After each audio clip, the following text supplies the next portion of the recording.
I could tell Larry considered himself to be a pretty big deal, but I couldn't get a good read on him yet. I wrote a book called American Female, A True Tale of Adventure. I lived it, I wrote the book, and I adapted the screenplay. It's The Devil Wears Prada meets Hex.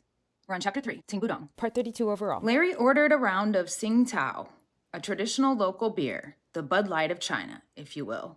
The bar was absolutely empty as it was closing down before Larry called to alert them that we were on our way.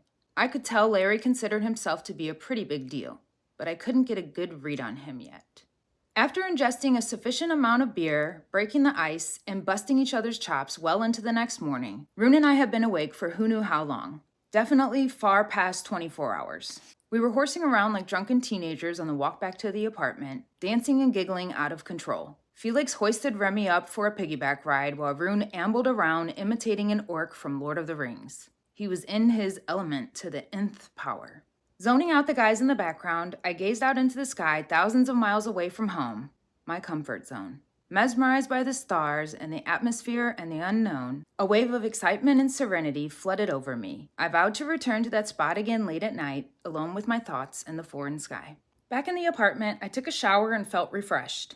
Checking the time, it was daylight in the States. I thought about calling Salim, but Remy was on the phone, so I decided to get some sleep. Rune repeatedly stated that I could sleep in and come into the office in the afternoon. He obviously didn't know me yet. There was no way I was going to spend most of my first day in China sleeping.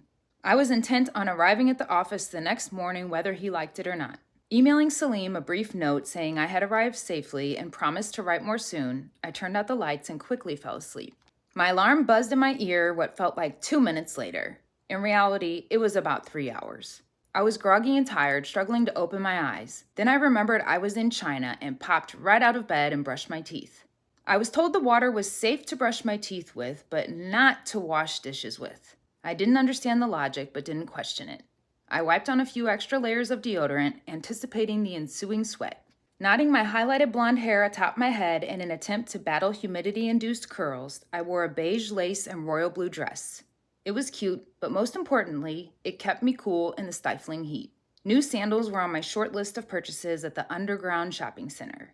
Sandstone described it as the Willy Wonka factory of Chinese shopping markets, and Remy promised to take me.